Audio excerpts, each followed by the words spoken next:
Quando olhei a terra ardendo com fogueira de São João, eu perguntei a Deus do céu, ai, por que tamanha judiação? Eu perguntei a Deus do céu, ai, por que tamanha judiação? Muito obrigado.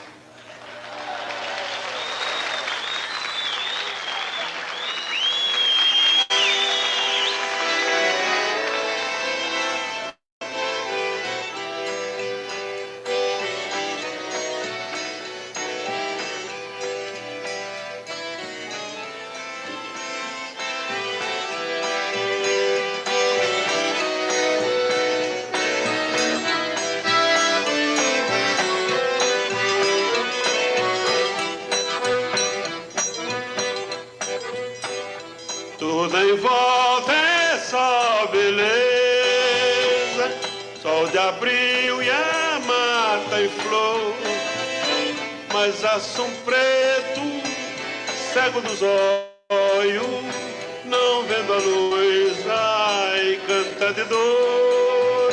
Mas assum preto, cego dos olhos, não vendo a luz, ai, canta de dor.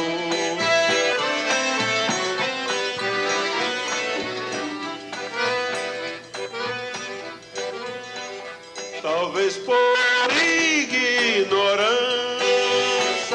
por maldade das pior, furar os olhos do assum preto, pra ele assim, ai, canta melhor. Furar os olhos do assum preto, pra ele assim, ai, canta melhor.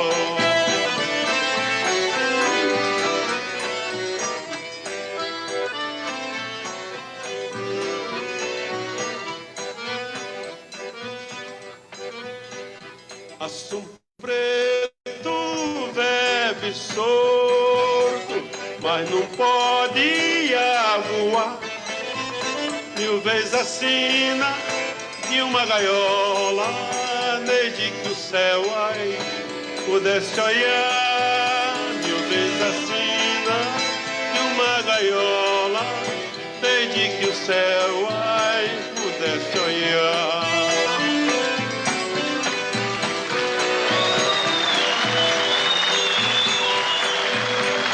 Assum preto, meu cantar, tão triste como o teu, também roubaram o meu amor, que era luz, ai, dos olhos meus, também roubaram o meu amor, que era luz, ai, dos olhos meus. Lá, lá, lá, lá.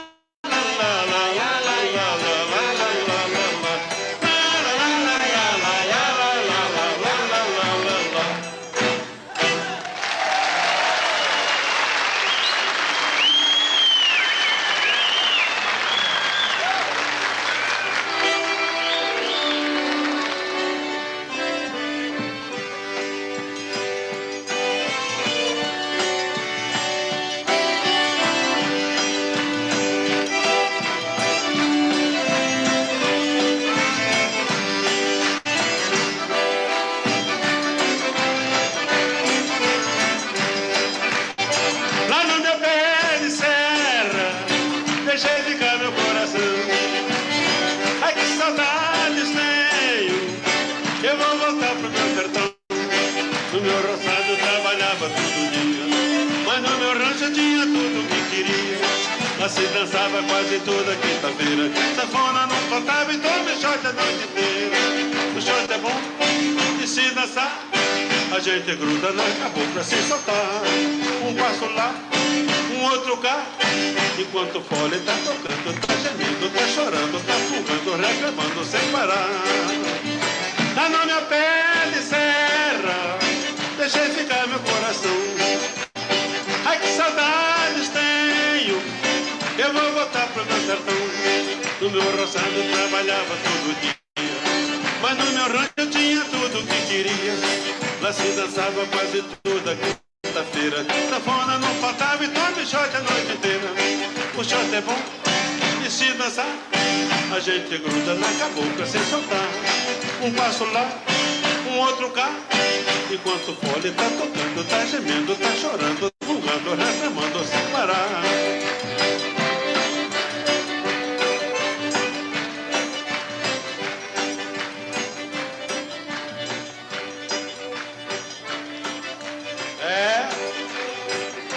E lá estou. O rei voltou pra casa. Tá tão bonzinho lá. Ninguém acreditava, mas eu voltei. Estou feliz e meu povo também. Decantei a terra e voltei pra lá. Ô, terrinha gostosa. Ninguém acreditava nela, mas eu acreditei. Levei pra lá, pedindo, é claro. Tudo que eu pedi, me deram pra Exu. Bancos, sim senhor. Estrada de rodagem asfaltada. Televisão. E agora, antena parabólica. Sabe lá o que é isso? Isso mesmo. Tá bom demais. E tem mais. Hotel, museu do Baião. É claro que eu tenho que contar minha história. Tem que documentar tudo. E arranjei a melhor coisa que Exu precisava. Paz. Não se mata mais ninguém lá.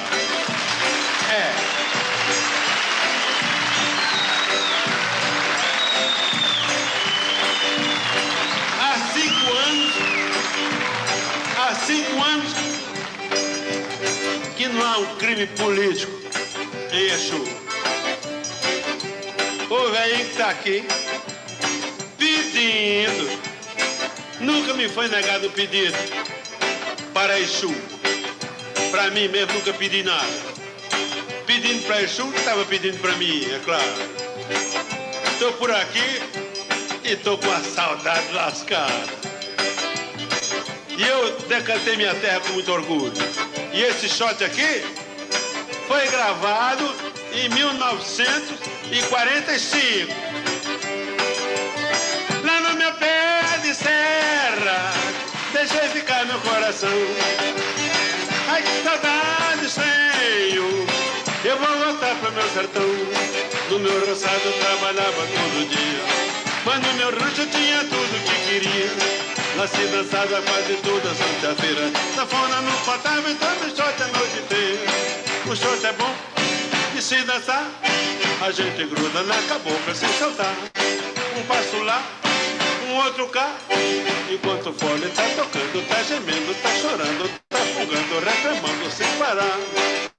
O shot é bom e se dançar, a gente gruda na cabocla sem soltar. Um passo lá, um outro cá, enquanto o fole tá tocando, tá gemendo, tá chorando, tá fungando, reclamando sem parar. É isso aí. E não é mentira não.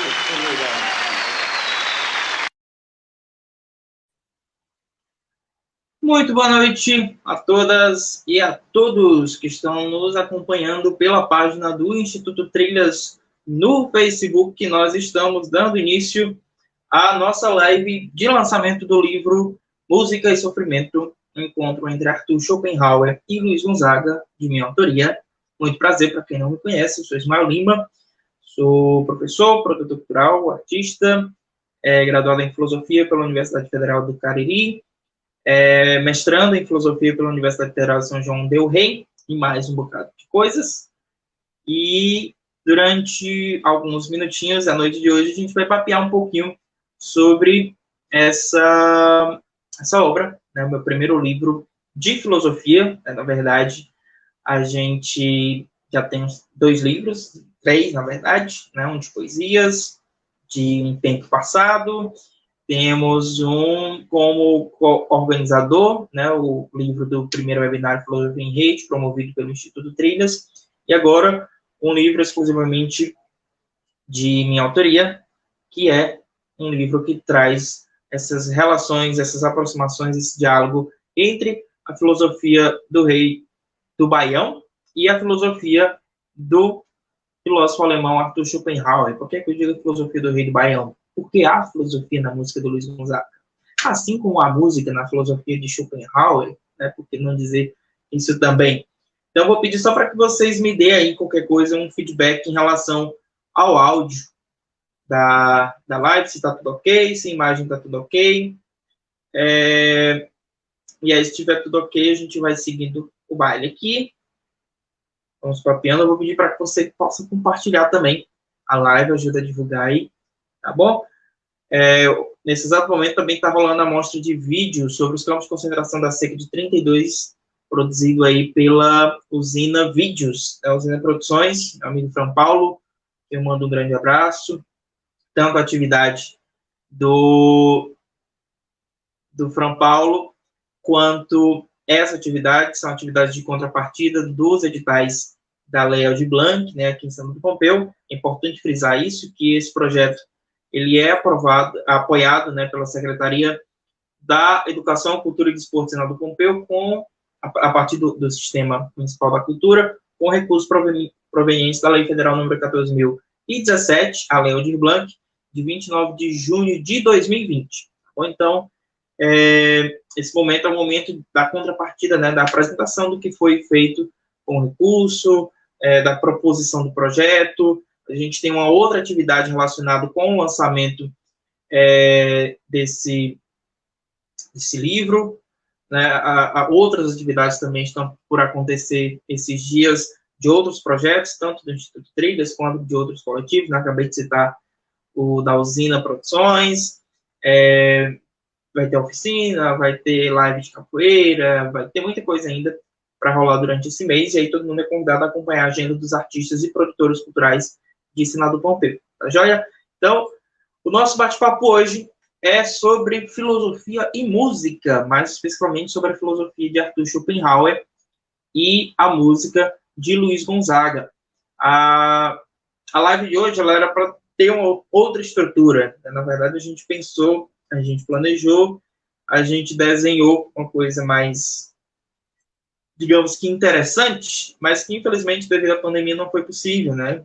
Nesse exato momento, eu deveria estar ladeado de um trio pé de serra, né? Estaria não como apresentador, entrevistador, estaria com alguém puxando papo comigo, né? Nós estaríamos com um cenário bem interessante, com equipe técnica e tudo mais, mas infelizmente devido à pandemia não foi possível, né? Nós estamos aí num período que não está muito favorável, né? A gente está vivenciando uma escala crescente aí dos casos de Covid, né, do número de mortes. Gostaria de começar já me solidarizando com todas as famílias de Senado do Pompeu, do Brasil e do mundo que perderam entes queridos para essa doença, e que a gente possa continuar adotando as medidas sanitárias e cobrando vacina já, né? É importante que tenhamos vacina, é importante que tenhamos auxílio, para que todo mundo possa sair dessa o mais rápido possível e que possa sair bem, né, na medida do possível. Então, devido a todo esse contexto, não foi possível, em razão também de obediência aos decretos municipal e estadual, a gente não pode aglomerar, então, no mínimo, teria 10 pessoas nesse exato momento para promover essa live, e aí não é interessante fazer esse tipo de aglomeração no atual contexto. Mas estamos aqui fazendo o lançamento desse livro, que na verdade ele já foi lançado, né? Ele já se encontra lá no site da editora Filhos Academy, tá bom? Você já pode conferir para baixar gratuitamente, o download é gratuito do livro, a gente está com a versão digital totalmente gratuita, teremos a versão impressa também do livro, mas ela será destinada exclusivamente para as escolas da rede municipal e estadual de ensino aqui em Senado do Pompeu e no município de Juazeiro do Norte, né? 3 escolas de Juazeiro do Norte também receberão alguns exemplares do livro, além da Biblioteca da Universidade Federal do Cariri e da Biblioteca do Instituto Trilhas, tá? Após essa fase de prestação de contas, de apresentação do objeto do edital do Aldir Blanc, e aí, findando o processo dos editais, a gente vai colocar o livro à venda, o livro impresso, e quem quiser vai poder fazer o seu pedido, tá? Mas a gente vai ao que interessa nesse exato momento. A Rosana está com a gente, a Regiane está sinalizando ali que o áudio está ok, a imagem está ok, o Jonas está com a gente, diretamente do Crato, abraçar todo mundo do Cariri. Esse livro tem essa história bem interessante, porque é uma relação de amor entre o Sertão Central e o Cariri, né? Wesley Martins, Wilton Santos está com a gente, Brenda Malheiro também. Um forte abraço para todo mundo, tá? Beijão. E para quem for chegando, também já vou deixando beijão para quem for assistir depois. Eu gostaria de abraçar todo mundo do Instituto Trilhas, gostaria de abraçar todo mundo do curso de Filosofia da Universidade Federal do Cariri, da editora Philos Academy, do curso de mestrado da Universidade Federal de São João del Rei. Saiu matéria no site da UFSJ, saiu também matéria no portal da ANPOF, né, Agência Nacional de Pós-Graduação em Filosofia. Olha, estamos nacional. E agradecer a todo mundo que tem ajudado a divulgar, compartilhar, tá? Eu vou começar fazendo a apresentação do livro,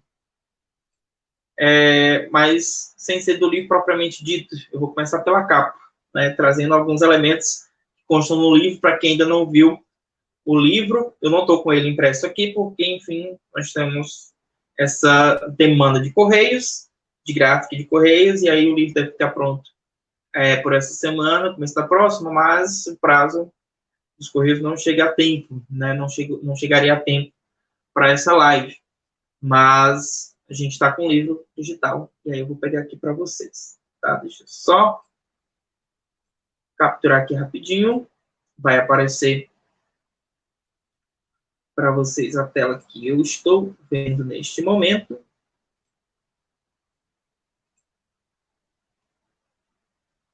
Nós temos lá no site do Instituto Trilhas, para quem ainda não acessou, para quem não viu essa mensagem, muito provavelmente quem está me acompanhando aqui deve ter visto, porque eu mando mensagem para todo mundo. A gente está com o livro na tela. Deixa eu voltar para cá, o site do Instituto, tá? Lá traz algumas informações sobre o livro, sobre o lançamento hoje, tá certo? Ao final, tem alguns comentários já trazendo o prefácio. Ao final, a gente vai clicar aqui no link da editora Philos Academy, vai abrir a janela e que vai nos trazer para o site da editora Philos. E aí nós vamos ter aqui também um breve resumo do livro, e você vai poder baixar gratuitamente o livro em PDF, tá? E aqui nós temos a capa. Deixa eu aumentar um pouquinho. Acho que dá certo. A capa, eu saudei agora há pouco o Jonas Paulino, lá do Crato. A capa, o desenho da capa foi feito pelo Jonas, meu grande amigo cratense. Aqui eu agradeço de coração pelo talento e pela generosidade. Fiquei de pagar, mas ele não quis. Que bom. Na verdade, eu nem insisti, gente. Aí a gente tem o Schopenhauer com a mão no queixo, né? Uma das poses aí de filósofos, se questionando sobre a vida, refletindo. Do lado a gente tem um Gonzagão sempre sorridente, cantarolando, tocando sua sanfona, tá? Então esse desenho foi feito pelo Jonas, está na capa do livro, tá também na xícarazinha, que aí nem todo mundo vai ter acesso. A gente tem aqui as xícaras, deixa eu ver se vocês estão vendo, né? Muito bonito também, feito pela minha amiga Thalia Paiva, da TL Personalizados. E aqui o título numa letra que a gente costumeiramente vê em livros de cordel. A proposta era justamente essa, né, que a capa tivesse essa relação com os livros de cordel. O livro, inclusive, ele vem pequenininho, mais ou menos no tamanho dos livros de cordel, para ter esse diálogo, né, com a literatura popular nordestina, a literatura do cordel. E aí tem as informações sobre a editora, é importante trazer aqui.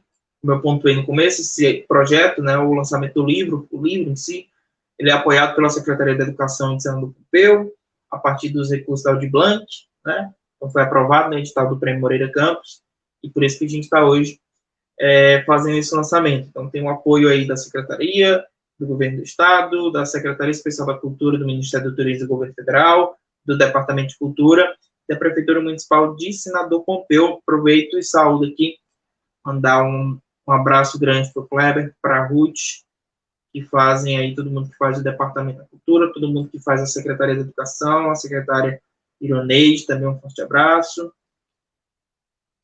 Então, estou passando aqui para vocês irem vendo, tá? Se vocês estiverem acompanhando pelo site, melhor ainda. O Comitê Científico Editorial da Editora Filos, tem o Dr. Alberto Vivar Flores, que participou com a gente do webinar Filosofia em Rede. E aí a gente tem dedicatórias. Eu quis fazer assim, essa apresentação, não vou entrar muito no mérito da explicação sobre filosofia, né? A gente vai ter aqui uma conversa de mais ou menos 40 minutinhos, a gente está com 10 aí, 15. Não estou contando o vídeo, né? Ficou tocando 10 minutos o vídeo. E aí eu vou mais que apresentar o livro do que propriamente falar, entregar o conteúdo total do livro. Bom, isso aí eu vou deixar para que vocês possam ler e aí depois me mandar mensagem para a gente trocar figurinhas. Tá joia? Então a gente tem, deixa eu voltar para cá, a dedicatória, né? Então na dedicatória eu dedico a todo mundo aí que reconhece no mundo essa intensa musicalidade que o faz girar suave e firme, como uma bailarina a rodopiar num tablado, né? Nietzsche já vai nos colocar essa sentença que seria o mundo não existiria vida, né, sem a música.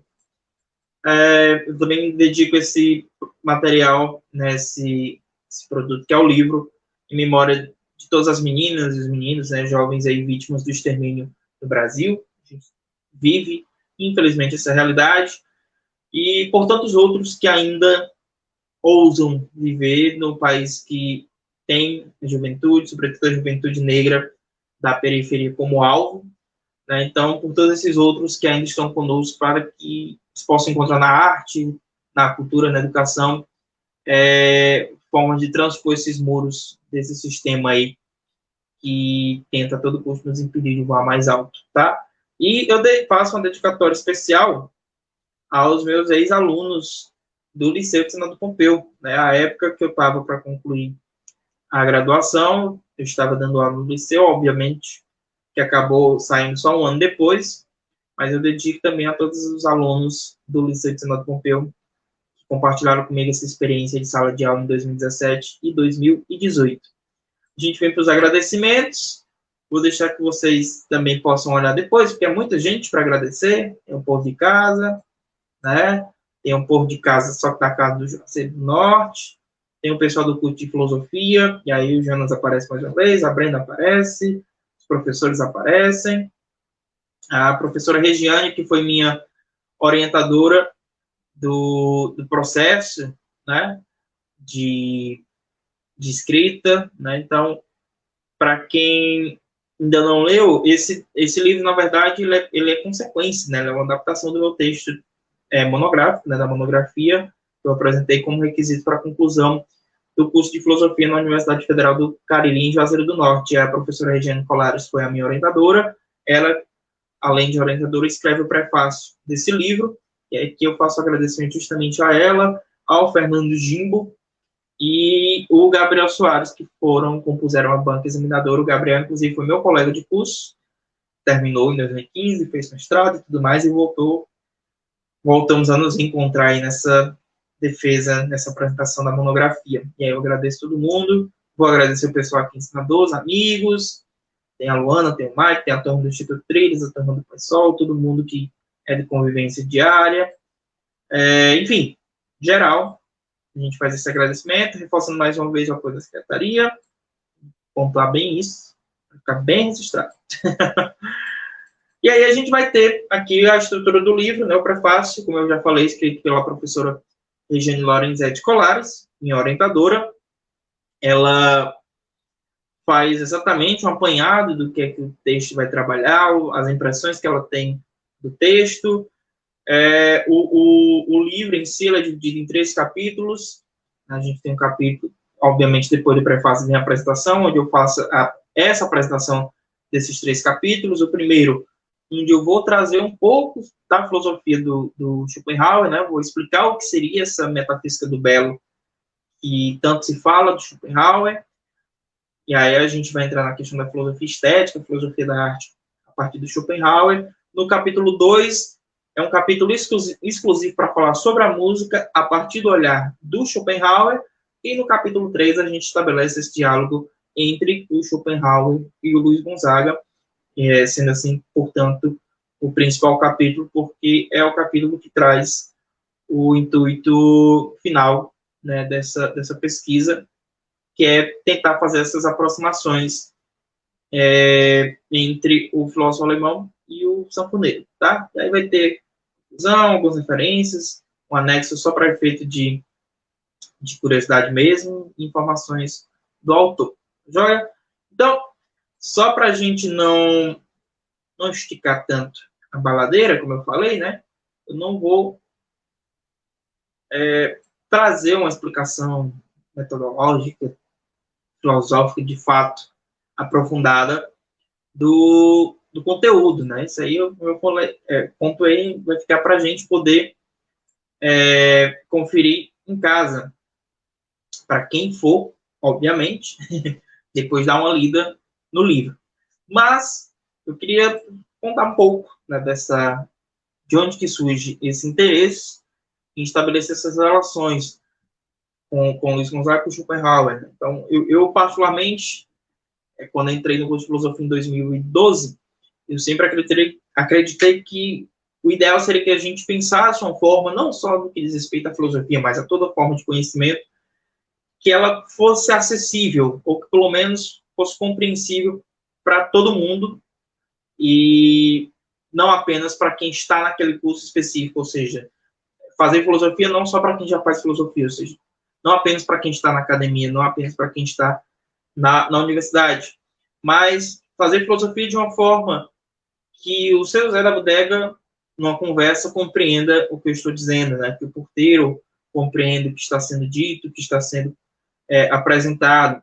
Então, a própria escrita do texto eu tentei ao máximo, obviamente, a gente não pode fugir tanto, para não correr de perder a essência dos conceitos, e aí isso é um trabalho que a gente tem que fazer com todo cuidado, mas um esforço muito grande que talvez tenha dificultado o processo de escrita era justamente escrever de uma forma que eu pensava muito, não, eu tenho que escrever de uma forma que os meus alunos do ensino médio, por exemplo, ao pegar esse livro, entendam, obviamente, não o conteúdo todo, né?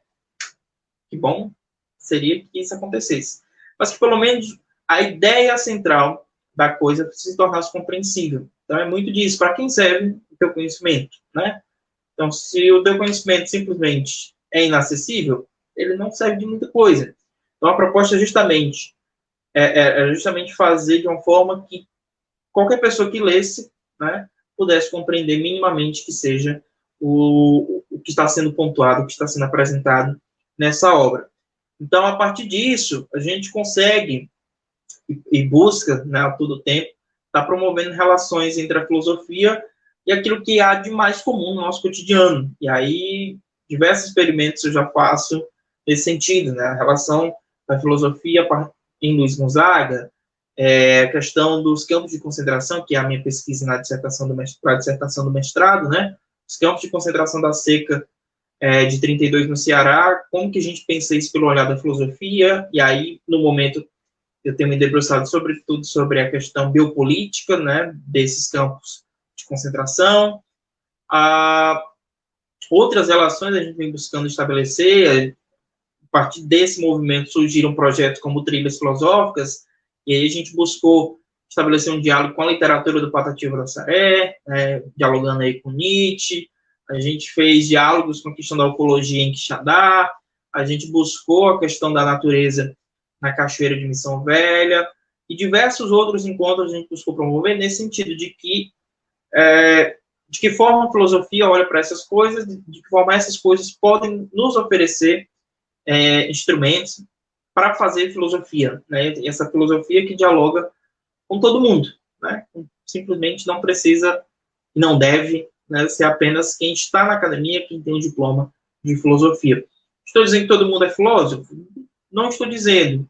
Posso dizer? Não sei, né? É algo que a gente precisa refletir. É, inclusive, uma das reflexões da academia, né? O simples fato que você tem um diploma significa que você é filósofo, ou que você é apenas um diplomado em filosofia, um professor de filosofia, um licenciado, um bacharel em filosofia, né? Tem gente que faz questão de ser chamado filósofo, não sei, né? Mas a proposta, em essência, é essa.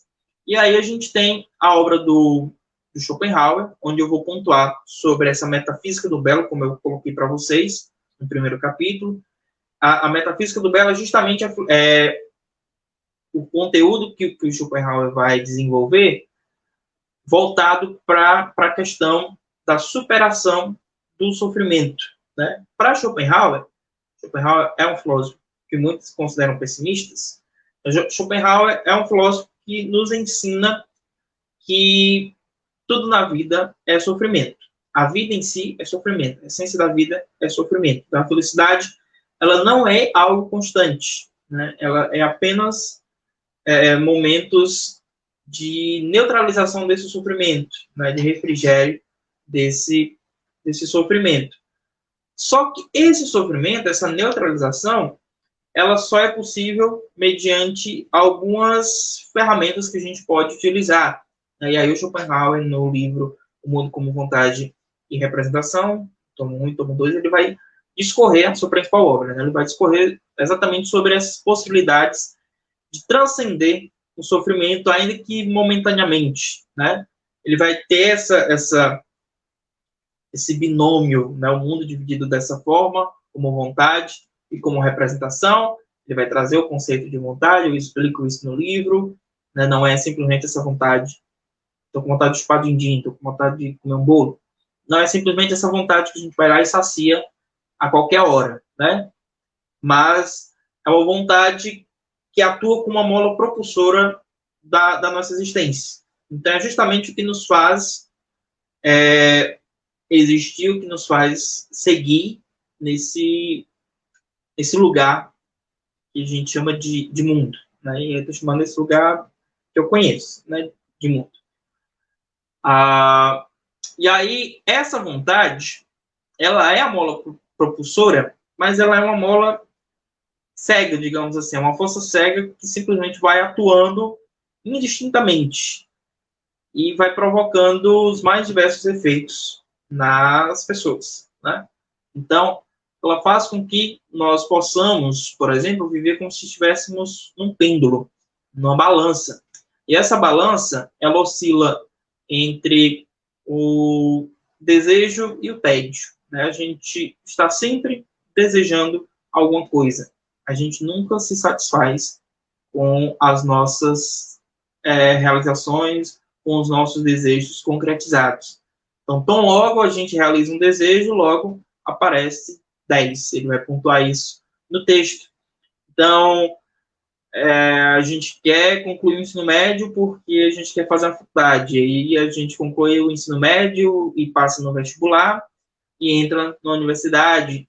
Mas aí a gente quer concluir a universidade porque quer conseguir um emprego, e consegue um emprego porque quer comprar um carro, que quer comprar uma casa. Enfim, a vida é esse eterno movimento do desejar que não tem fim, né? E aí, em alguns momentos, a gente sofre por ansiedade, nesse pêndulo aí, entre a ansiedade e o tédio. A gente sofre por ansiedade porque simplesmente deseja o que ainda não tem, né?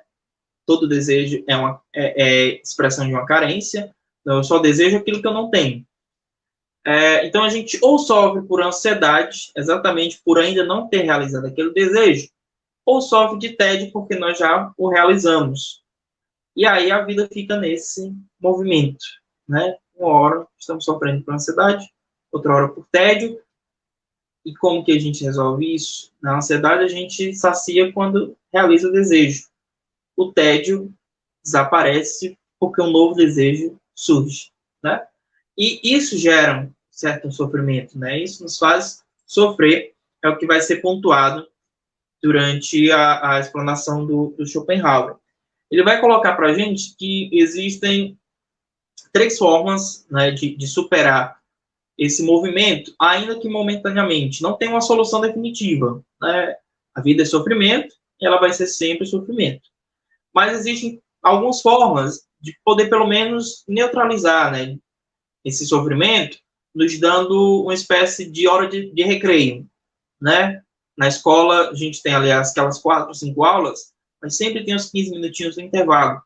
Então, Schopenhauer vai pontuar que existe possibilidade de conseguir esse intervalo, esse recreio, esse descanso diante da realidade sofrida que é a vida, né, da existência marcada, atravessada pelo sofrimento. Uma dessas possibilidades que o Schopenhauer vai colocar é a arte. E aí é por isso que ele vai desenvolver a sua metafísica do belo, né, a partir da fruição estética, né, da experienciação da arte. O Schopenhauer nos coloca que sim, é possível atingir esse ponto de neutralização, de refrigério, de descanso na vida. E aí ele vai apresentar para a gente, dentro da sua metafísica, diversos conceitos, né? Vai trabalhar bastante essa questão da estética, da fruição da arte, quem produz arte, quem apenas aprecia, né, experiencia, frui a arte, e aí vai aparecer o homem de gênio, que é justamente aquele que tem acesso direto à vontade. E por ter acesso direto à vontade, é aquele que melhor consegue traduzir a essência do que é a vida, mas é também aquele que mais sofre, exatamente porque a vontade é a fonte de todo e qualquer sofrimento. Se ela é a fonte de todo e qualquer sofrimento, o homem de gênio, sendo aquele que tem acesso direto à vontade, não à sua representação, é o homem que mais sofre. E aí eu estou falando homem no sentido de humanidade, tá? Então é aquele que mais sofre, é aquele que por mais que consiga externar, expressar a partir da sua arte, essa essência, e que isso traga para os demais, né, essa pausa momentânea, contribua para essa pausa momentânea, para ele tem esse duplo efeito, de trazer o descanso, mas de também fazer com que essa ferida, digamos assim, esteja sempre latente, né? Sempre aberta. E aí, durante toda a metafísica do belo, o Schopenhauer vai fazer essa articulação para falar sobre isso e vai apresentar para a gente uma hierarquia das artes, onde ele vai colocar, né, diversas manifestações artísticas, né, diversas possibilidades de arte numa escala, desde da menor até o maior nível, e aí compreendendo o menor nível, aquele que mais está distante da vontade, ou seja, apenas uma representação de ideias, até aquele que está mais próximo da própria vontade, ou seja, aquele que é a própria reprodução da vontade. No topo dessa hierarquia vai estar a poesia, e aí ele divide a poesia, e aí ele ele enfatiza a poesia trágica dentro desse processo. Só que tem uma arte que ela sequer deve ser colocada dentro da hierarquia, porque ela simplesmente extrapola qualquer possibilidade, que é a música. Então, a música seria, para o Schopenhauer, e é o que eu vou pontuar no capítulo 2, a arte suprema. Exatamente essa arte que nos possibilitaria, de forma mais direta e mais imediata, esse descanso, né, esse refrigério perante a ação cega da vontade. Então, a música é, para Schopenhauer, essa arte suprema, que nos permite, né, esse descanso, é a panaceia de todos os males. Ou seja, a partir da música, a gente tem o acesso que nos permite exatamente esquecer um pouco das coisas pesadas e tristes da vida e encontrar esse descanso. Se a gente for pensar, por exemplo, no contexto de pandemia que nós temos vivido há 12 meses, né, em março completamos 12 meses, a pergunta que eu faço, né, é justamente essa.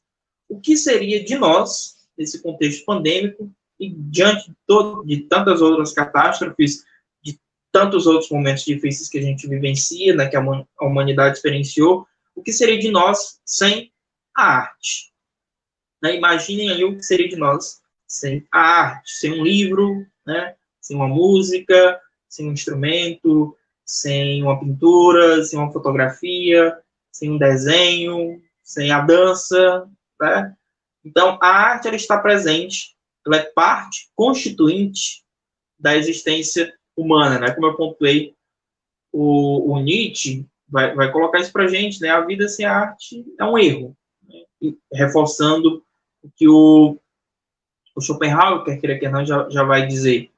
Então, a partir da arte, a gente consegue esse consolo metafísico, trazendo mais uma vez a relação com o Nietzsche, né? A partir da arte, a gente consegue, invocando aqui a Clarice Lispector, de certo modo, encontrar essa felicidade clandestina, né? Diante de todo o caos, a arte nos possibilita, né, ter essa paz, esse descanso, essa calmaria no meio dessa turbulência toda que a gente vivencia, né?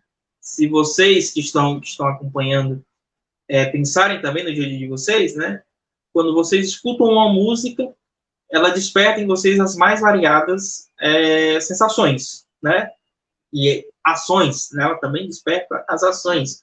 Então, a música alegre nos faz querer dançar. Uma música mais melancólica nos deixa mais quietinho, né? Uma música, seja com letra, sem só melodia, ela, de certo modo, toca direto ao que há de mais essencial no homem, né? No indivíduo, no sujeito. Então, a arte, ela tem esse poder de buscar, né, tocar no que há de mais essencial na vida. E aí, como eu pontuei, existe uma hierarquia, e aí, a depender da arte, ela consegue atingir essa essência em escala maior, em grau maior e em grau menores, né? A música é justamente aquela que extrapola qualquer possibilidade de estar dentro da hierarquia, porque ela atinge exatamente a essência da nossa existência. Schopenhauer, na verdade, o Jair Barbosa, que é talvez o principal comentador que a gente tem no Brasil sobre o Schopenhauer, né?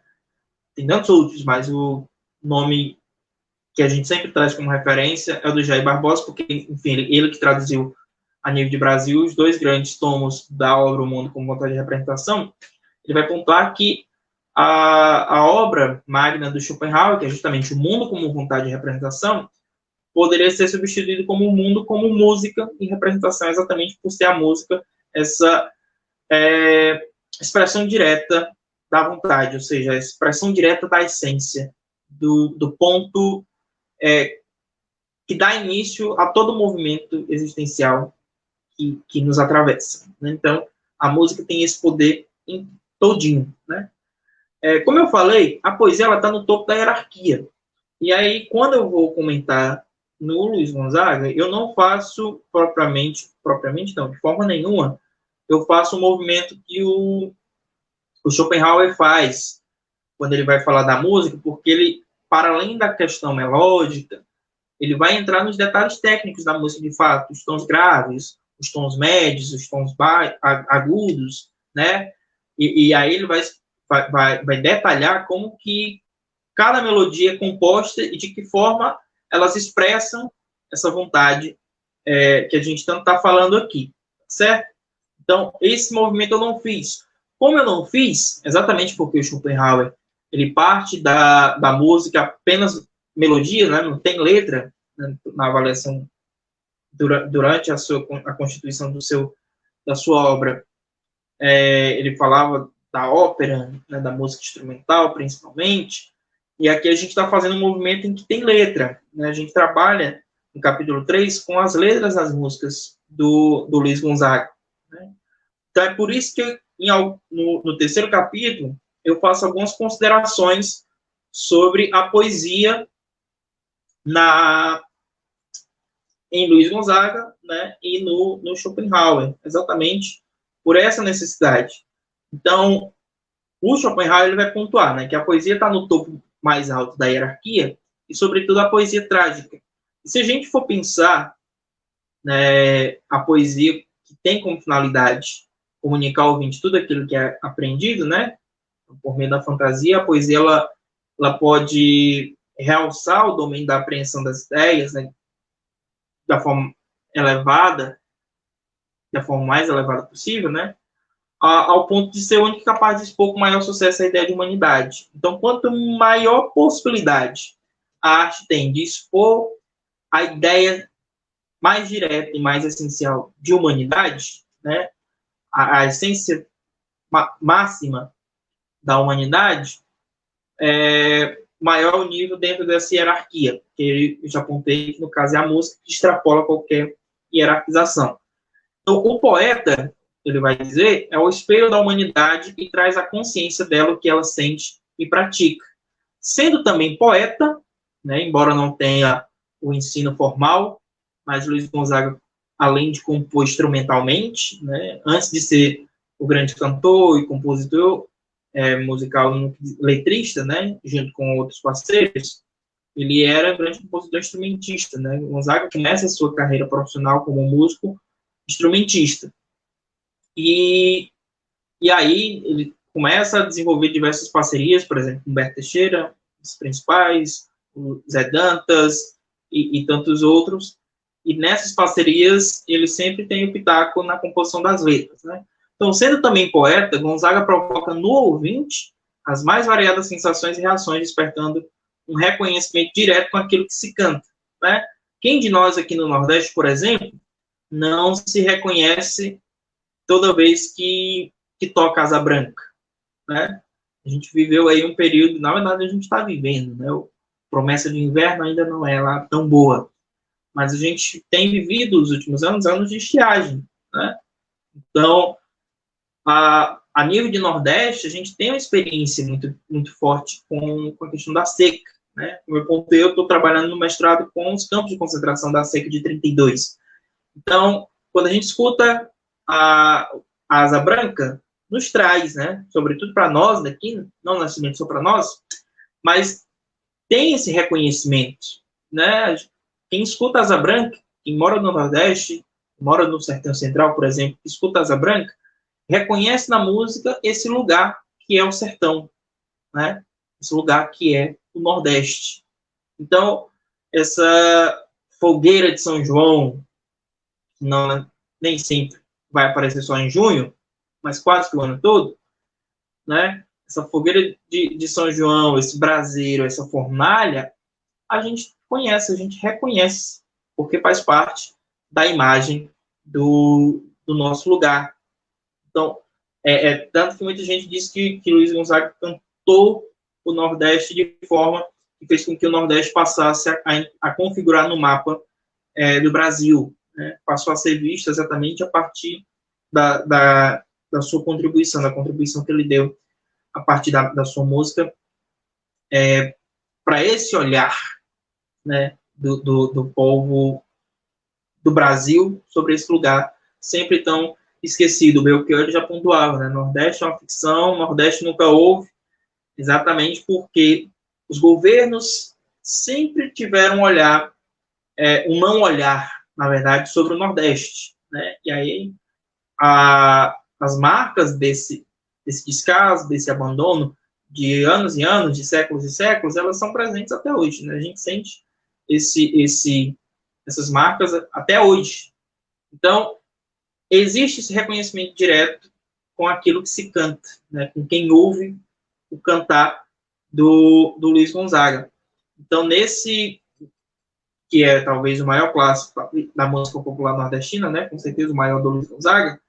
Então, esse cenário muito realista, a gente consegue fruí-lo a partir da música, mas sem necessariamente sofrer com isso, né? A gente sabe de todo o castigo da seca, de todas as dificuldades, de todas as coisas que a seca impõe sobre nós, né? Sobre o sertanejo, sobre o homem do campo, mas a gente consegue, por exemplo, ouvir a música Asa Branca sem que necessariamente esse sofrimento que nos foi causado provoque a mesma dor, né? Então, a música, de certo modo, nos permite estar diante dessa realidade trágica, mas senti-la de outra forma, de uma forma mais suave, digamos assim, com menos dor, né? É o tal do descanso, né? É o tal do momento em que a gente realmente consegue repousar, ainda que diante de um cenário de tanto castigo, de tanta dor, de tanto sofrimento.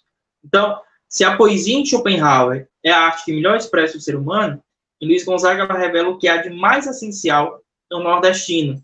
Né? Sua poesia somada à sua música é capaz de envolver o ouvinte sendo a encenação da vida, porque é isso. A música de Luiz Gonzaga encena, representa, expressa aquilo que é a própria vida, torna o povo nordestino parte dela. Ou seja, quem escuta Luiz Gonzaga se reconhece nessa música, como se estivesse dentro dessa realidade que é cantada, porque de fato nós estamos. Então, o sertanejo integra-se a ela como sua vida. E é exatamente por existir por acontecer esse movimento, que nós também, que não somos, estamos no mesmo grau de genialidade que Luiz Gonzaga, por exemplo, que nós conseguimos também fruir a arte, né, ter essa fruição e ter também esse descanso, essa pausa momentânea na roda de Ixion, como o Schopenhauer vai invocar, nessa roda que está sempre girando e sempre provocando sofrimento e dor. Né? Então, eu vou nessa primeira observação trazer exatamente o que é a poesia na obra de Luiz Gonzaga, né, para chegar então nos efeitos da música. A música possui, portanto, efeito tão mais poderoso e penetrante do que o das outras artes. O Schopenhauer, inclusive, ele vai trazer um exemplo, né, de um violoncelista que inventou de invadir um lugar que tinha cães bravos, né, lobos, na verdade, não lembro ao certo, e simplesmente embriagado ele entrou nesse lugar, sabendo que havia um grande risco de ser estraçalhado por esses lobos, né? Só que ele entrou com seu instrumento musical como forma, não sei se devido ao álcool, por de doido, de provar que sairia de lá vivo, né? E aí, quando ele pula o muro com seu instrumento, ele busca um lugar, os cães já vinham em sua direção, e aí ele começa a tocar, né? Fica tocando ali, e de repente, quando os cães se aproximam, os cães começam a se acalmar e ficam ali deitados, ouvindo ele tocar, né? E aí, dentro dessa citação da obra do Safransky, que é o que o Schopenhauer invoca, ele pontuou muito disso, né? A música tem uma força tão, tão intensa, né? O poder é tão grande, tão penetrante, que atua nas forças mais animalescas, né? Mais instintivas, a música consegue atuar. Então, ela expressa a raiz metafísica do mundo, ou seja, a essência, aquilo que é primeiro, aquilo que é primordial, aquilo que é fundamental, né, no sentido de fundamentar, de estar na base de toda e qualquer existência.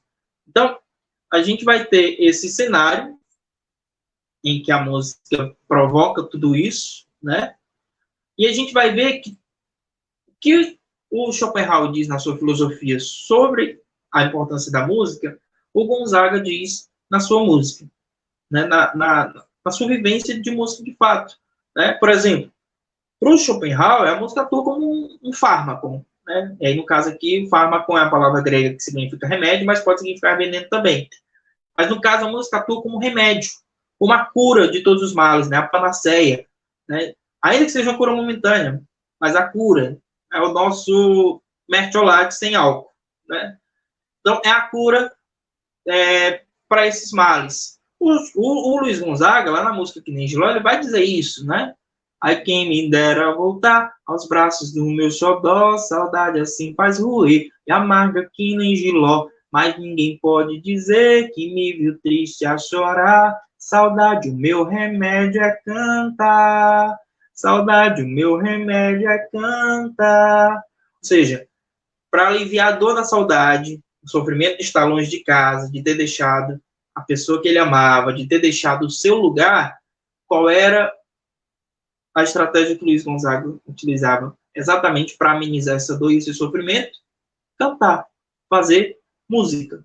Então, a música atua em Luiz Gonzaga também como esse remédio, como esse fármaco, né, como essa cura, ainda que momentânea, né, ainda que apenas por breves momentos, né, permita esse descanso e essa felicidade. Né. Em cima do palco, Luiz Gonzaga crescia, explodia de alegria, era essa força, né, toda, porque aquele momento é o momento da cura, é o momento de refrigério, de descanso, né?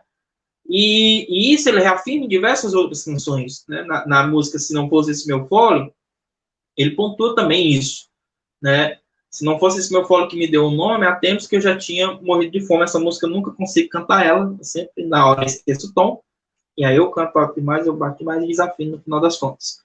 Mas existe essa entrega total à música por parte do Luiz Gonzaga, né? Ai, sanfona, sanfona véia, tu é minha dona. Ai, sanfona, sanfona véia, tu é minha dona. Ele vai dizer exatamente, se não fosse esse meu fole que me deu o nome, há tempos que eu já tinha morrido de fome. E aí a gente tem exatamente essa neutralização do sofrimento, que é também um sofrimento físico. A gente não está falando simplesmente só dessa coisa metafísica, do imaginário, do emocional, toda a saúde. Não, o sofrimento físico. A partir da música, ele consegue justamente transcender esse sofrimento que é também físico, que ganha materialidade, né? Pela música, o Gonzaga não morreu de fome, né? Porque exatamente conseguiu sair desse lugar de miséria, de negação de tudo, de direitos, de negação da própria vida, e conseguiu superar esse cenário, né? E permitiu esse descanso, né? Essa cura, esse remédio. Então, em Separado da Sua Sanfona, o Gonzaga revela justamente sua entrega total aos efeitos provocados pela música em sua vida. E aí eu vou seguir aprofundando essa discussão, né? Até que o que a gente vai ter essa discussão sempre de reforçar essa ideia de que a partir da música ele atinge a libertação do seu sofrimento. E aí eu estou sempre pontuando a libertação momentânea, porque como eu pontuei lá no começo, né, a vida é sofrimento. Toda a vida é sofrimento. Não tem como a gente fugir disso. Então, enquanto nós estivermos vivos, haverá sofrimento. Por isso que essa libertação, essa neutralização, esse refrigério é apenas de momentos. Né? A felicidade eterna, ela não existe. Né? Então, na música Sanfona Sentida, ele vai falar a mesma coisa. Não sei se vocês conhecem, né? Vem, amor, vem cantar, pois meus olhos ficam querendo chorar. Deixa a mágoa pra depois, o amor é mais importante a dois. Chora sanfona... Aqui o tom ficou muito baixo. Chora sanfona sentida em meu peito gemendo, vai machucando e o meu peito de amor vai morrendo. Quanto mais chora, me entrego todinho ao amor, e teu gemido desfaz em minha alma essa dor. Ou seja, o gemido da sanfona, né, o tocar da sanfona, a melodia, a música que flui, que aparece, né, que surge exatamente como esse lugar de desfaz dessa dor, dessa realidade sofrida, né, essa coisa de amenizar essa mágoa, né? Deixa a mágoa para depois. Então, nesse momento, é o que acontece. Toda dor, todo sofrimento é deixado para depois. A arte, a música, ela permite experienciar um outro lugar, né? Um lugar de descanso, um lugar de paz. Tem até um trecho no texto que eu conto muito disso. É como se estivesse chovendo no sertão depois de uma grande seca, né? Isso traz um grande alívio, né? Nós que somos do Nordeste, o Fortaleza Ordinária brinca muito disso, né? O cearense não pode ver chuva que já vai e corre para filmar. Porque essa relação que a gente tem, ela é muito intensa, né? E aí essa imagem sempre representa muito bem isso, esse efeito que a música causa, né? A música, quando ela surge, ela causa esse efeito que a chuva causa na gente, né? De alegria, de esperança, de felicidade. Então, é o momento que a gente tem de descanso, né? De paz, de calmaria. Então, Isso vai sendo trabalhado no decorrer de todo o capítulo, né, de todo o livro. E no final, eu trabalho um movimento, que eu até já pontuei, que é o movimento do homem de gênio, né? Como eu disse, é aquele que nos permite essa fruição e essa neutralização, mas é aquele também que sofre o duplo efeito do contato direto com a vontade. Então, pela música, eu tenho a neutralização, mas o homem de gênio experiencia também a potencialização do sofrimento. Por quê? Porque a essência do mundo é a vontade. A vontade é o que causa todo sofrimento. Então, pela música, o homem de gênio acessa a fonte de todo o sofrimento. Então, se eu estou diante, né, se eu me jogo no mar de sofrimento, eu vou vivenciar, experienciar o sofrimento, né? Então, a música em si, para o homem de gênio, é essa faca de dois gumes. Ela potencializa também o sofrimento. Ela tem esse caráter potencializador de toda dor e de sofrimento. Em Luiz Gonzaga, a música Assum Preto, ela representa muito disso, né? É um pouco do que o Nietzsche vai trabalhar, eu até já comentei aqui, sobre o consolo metafísico. Diante de todo caso, você consegue encontrar esse descanso, esse consolo. Mas o homem de gênio não consegue fugir de todo dessa realidade caótica, porque é exatamente aquele que tem acesso direto à vontade. Então, a música Assum Preto, ela, na minha visão, ela representa muito essa ideia do consolo metafísico, porque, apesar de potencializar o sofrimento, é justamente aquele que consegue nos entregar a mais bela expressão da arte, da música, que é possível, né? Então, o Assum Preto, por exemplo, o pássaro, reza a lenda, né, que as pessoas furam os olhos do Assum Preto porque o canto dele é muito mais bonito quando ele tem os seus olhos furados. Por quê?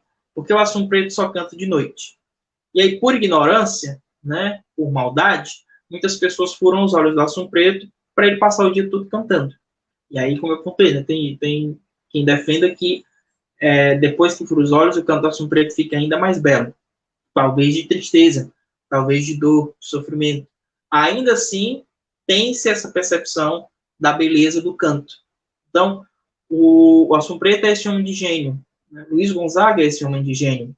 Por mais acesso direto que ele tenha à dor da saudade, né, da desterritorialização, de ter saído do seu lugar para tentar a sorte em terra desconhecida, de ter deixado família, os pais, os irmãos, o grande amor da sua vida, né, ter abandonado tudo, apesar de todo o sofrimento, toda a dor que isso lhe causa, e que a realidade em si, já que lhe atravessa, lhe causa, ele consegue ainda nos trazer uma verdadeira obra de arte, né? De fato, o que nos permite a nós sentir essa neutralização, essa pausa momentânea. Então, para quem não conhece, o canto do Assum Preto, ele traduz muito disso, e aí eu vou trazer aqui para vocês a letra, rapidinho. A letra diz mais ou menos assim: tudo em volta só beleza, sol de abril e a mata em flor, mas Assum Preto, cego dos olhos, não vendo a luz, ai, cantar de dor. Mas Assum Preto, cego dos olhos, não vendo a luz, ai, cantar de dor. Assum Preto, talvez por ignorância,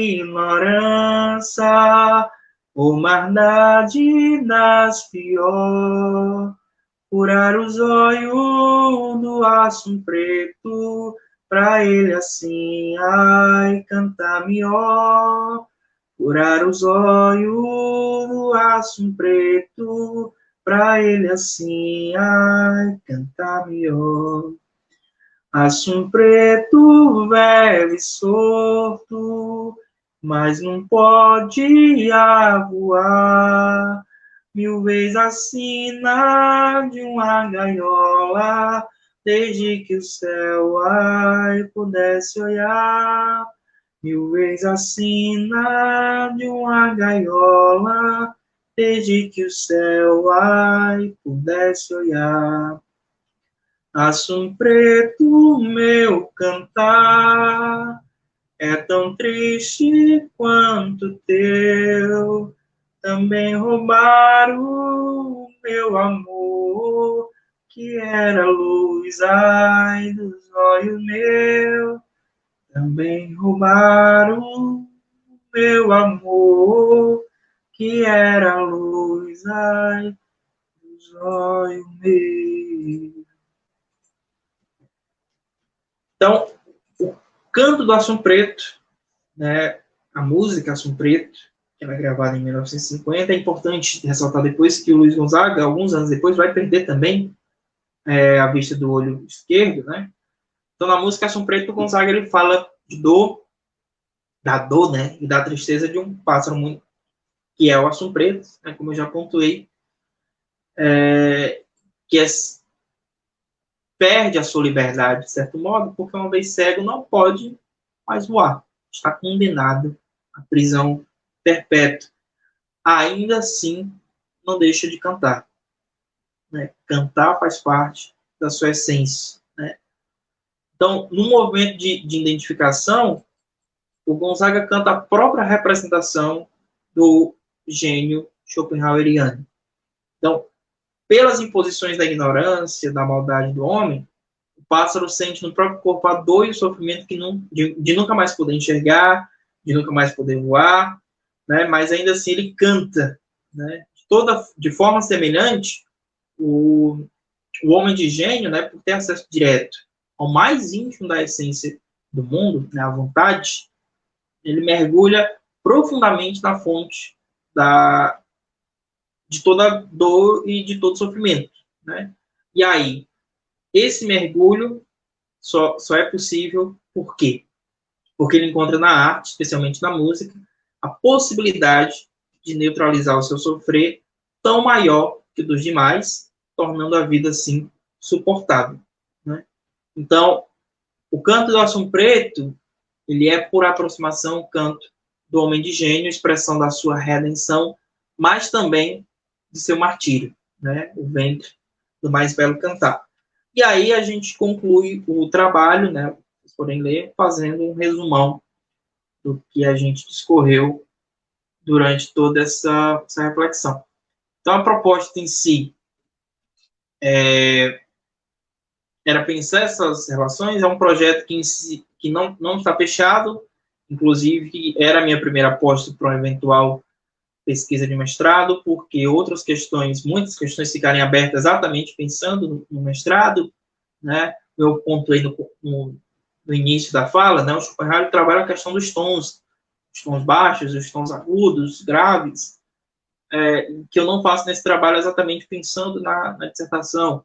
Outra questão que não aparece é a questão política, porque a gente está falando de dor e sofrimento, sendo que isso é próprio da vida, né, da existência, isso é provocado pela vontade.